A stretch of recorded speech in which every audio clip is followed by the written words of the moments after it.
ಮದುವೆ ಯಾರದೇ ಬದುಕಿನಲ್ಲಿ ಅತ್ಯಂತ ಮಹತ್ವದ ಒಂದು ಘಟ್ಟ ಆಗಿರುತ್ತೆ. ಹುಟ್ಟುತ್ತೀವಿ, ಬೆಳಿತೀವಿ, ವಿದ್ಯಾಭ್ಯಾಸ ಪಡಿತೀವಿ, ಒಂದು ಉದ್ಯೋಗ, ಒಂದು ಆದಾಯ ಎಲ್ಲವೂ ಆಗುತ್ತೆ.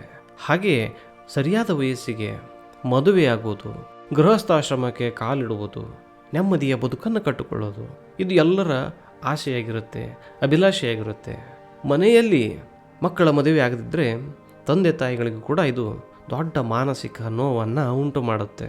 ನಮ್ಮ ಬಳಿ ಜಾತಕವನ್ನು ತೆಗೆದುಕೊಂಡು ಬರುವವರ ಬಹುತೇಕ ಸಮಸ್ಯೆ, ಹೆಚ್ಚಿನವರ ಸಮಸ್ಯೆ ಈ ಮದುವೆಗೆ ಸಂಬಂಧಪಟ್ಟದ್ದೇ ಆಗಿರುತ್ತೆ. ನಮಗೆ ಅವರ ಜಾತಕವನ್ನು ಕೊಟ್ಟಾಗ ನಾವು ಮೊಟ್ಟ ಮೊದಲು ನೋಡೋದೇ ಅವರ ಜಾತಕದಲ್ಲಿ ಅವರಿಗೆ ಗುರುಬಲ ಇದೆಯಾ ಇಲ್ಲವಾ ಅಂತ. ಯಾರ ಮದುವೆ ವಿಳಂಬವಾಗ್ತಾ ಇದೆಯೋ, ಯಾರಿಗೆ ಎಷ್ಟೇ ಪ್ರಯತ್ನ ಪಟ್ಟರೂ ಸೂಕ್ತ ಜೀವನ ಸಂಗಾತಿ ದೊರೀತಾ ಇಲ್ವೋ, ಬಹುತೇಕರಿಗೆ ಈ ಗುರುಬಲದ ದೋಷ ಇದ್ದೇ ಇರುತ್ತೆ. ಗುರುಬಲ ಇಲ್ಲದೆ ಇದ್ದಾಗ ಮದುವೆ ವಿಳಂಬವಾಗುತ್ತೆ, ಹಿಡಿದ ಕೆಲಸಗಳು ಕೈಗೂಡೋದಿಲ್ಲ. ಇಂದು ನಾವು ನಿಮಗೆ ಗುರುಬಲವನ್ನು ದಕ್ಕಿಸಿಕೊಳ್ಳೋ ರೀತಿ ಯಾವುದು, ಗುರುವನ್ನು ಒಲಿಸಿಕೊಳ್ಳುವ ದಾರಿ ಯಾವುದು ಅನ್ನುವುದನ್ನು ಸುಲಭವಾಗಿ ಹೇಳಿಕೊಡ್ತೇವೆ. ನಾವು ಇದೇ ವಿಧಾನವನ್ನು ನಮ್ಮ ಬಳಿ ಬಂದ ನೂರಾರು ಜನರಿಗೆ ಹೇಳಿರ್ತೀವಿ. ಅವರು ಇದನ್ನು ಅನುಷ್ಠಾನ ಮಾಡಿ ನೋಡಿ, ಅದರಿಂದ ಅವರು ಮದುವೆಯ ಕಂಟಕಗಳು ದೂರವಾಗಿ ಮದುವೆಯಾಗಿ ನೆಮ್ಮದಿಯ ಬದುಕನ್ನು ಈಗ ಬದುಕ್ತಾ ಇದ್ದಾರೆ. ಹೀಗಾಗಿ ನೀವು ಶಾಸ್ತ್ರಗಳು ಹೇಳಿರುವ ಈ ದಾರಿಯನ್ನು ಒಮ್ಮೆ ಅನುಸರಿಸಿ ನೋಡಿ. ಬಂಧುಗಳೇ, ನಮ್ಮ ಚಾನಲ್ಗೆ ನೀವು ಇದೇ ಮೊದಲ ಬಾರಿಗೆ ಭೇಟಿ ನೀಡಿದ್ದರೆ ನಮ್ಮ ಚಾನಲನ್ನು ಸಬ್ಸ್ಕ್ರೈಬ್ ಮಾಡಿಕೊಳ್ಳಿ ಮತ್ತು ಕಮೆಂಟ್ ಸೆಕ್ಷನ್ನಲ್ಲಿ ಓಂ ನಮಃ ಶಿವಾಯ ಎಂದು ಕಮೆಂಟ್ ಮಾಡಿ. ಸ್ನೇಹಿತರೆ, ನಾವು ಈ ವಿಡಿಯೋದಲ್ಲಿ ಹೇಳುವ ಎಲ್ಲ ಸೂಚನೆಗಳನ್ನು ಸ್ಪಷ್ಟವಾಗಿ ಕೇಳಿಸಿಕೊಳ್ಳಿ ಮತ್ತು ಚಾಚು ತಪ್ಪದೆ ಪಾಲಿಸಿ. ನಾವು ಹೇಳುವ ಈ ಪೂಜೆಯನ್ನು ತಪ್ಪದೆ ಪ್ರತಿ ಗುರುವಾರದಂದು ಒಟ್ಟು 8 ವಾರಗಳ ಕಾಲ ಮಾಡಬೇಕಾಗತ್ತೆ. ನೀವು ಮಾಡಬೇಕಿರುವುದು ಇಷ್ಟೇ. ನೀವೇನು ಮಾಡಬೇಕು ಅಂದರೆ ಪ್ರತಿ ಗುರುವಾರ ನವಗ್ರಹಗಳ ದೇವಸ್ಥಾನಕ್ಕೆ ಹೋಗಬೇಕು. ನವಗ್ರಹಗಳ ದೇವಸ್ಥಾನಕ್ಕೆ ಸುಮ್ಮನೆ ಖಾಲಿ ಕೈಯಲ್ಲಿ ಹೋಗಿಬಿಡುವುದಲ್ಲ.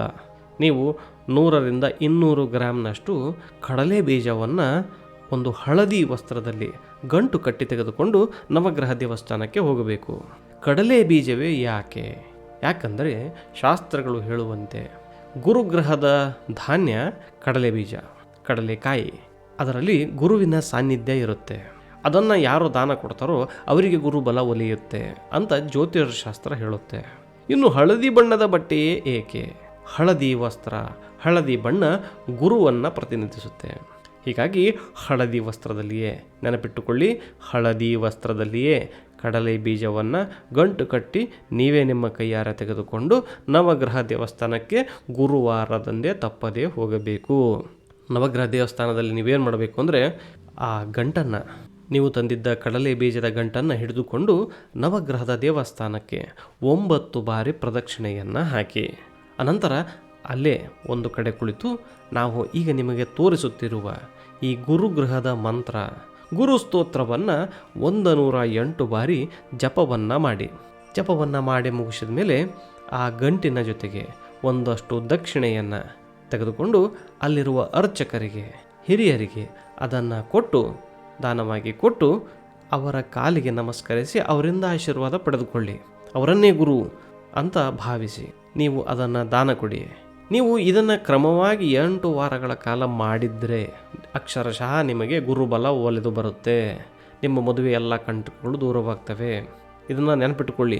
8 ವಾರಗಳ ಕಾಲ 100ರಿಂದ 200 ಗ್ರಾಮ್ನಷ್ಟು ಕಡಲೆ ಬೀಜವನ್ನು ಹಳದಿ ವಸ್ತ್ರದಲ್ಲಿ ಗಂಟು ಕಟ್ಟಿ ನವಗ್ರಹಗಳ ದೇವಸ್ಥಾನಕ್ಕೆ ತೆಗೆದುಕೊಂಡು ಹೋಗಿ ಅಲ್ಲಿ ನೀವು 108 ಬಾರಿ ಗುರುಸ್ತೋತ್ರವನ್ನು ಜಪ ಮಾಡಿ ಅಲ್ಲಿರುವ ಹಿರಿಯರಿಗೆ, ಅರ್ಚಕರಿಗೆ, ಭಟ್ಟರಿಗೆ ನೀವು ಅದನ್ನು ದಾನವಾಗಿ ಕೊಟ್ಟು ಅವರಿಂದ ಆಶೀರ್ವಾದವನ್ನು ಪಡೆಯಬೇಕು. ನಾವು ಇದನ್ನು ನೂರಾರು ಜನರಿಗೆ ತಿಳಿಸಿದ್ದೇವೆ.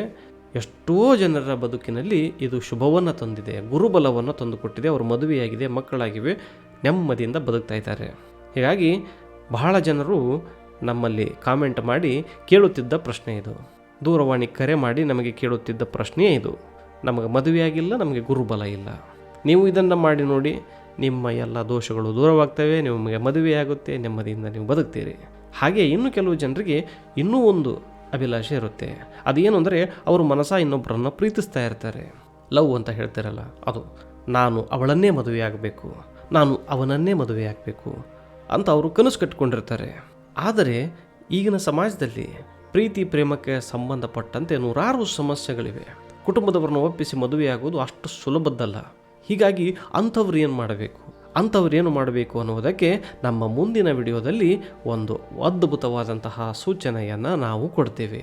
ಬಂಧುಗಳೇ, ಅಲ್ಲಿಯವರೆಗೂ ನಮ್ಮ ಚಾನಲನ್ನು ಸಬ್ಸ್ಕ್ರೈಬ್ ಮಾಡಿಕೊಳ್ಳಿ. ಮುಂದಿನ ವಿಡಿಯೋದಲ್ಲಿ ನಾವು ನಿಮ್ಮನ್ನು ಭೇಟಿಯಾಗ್ತೀವಿ.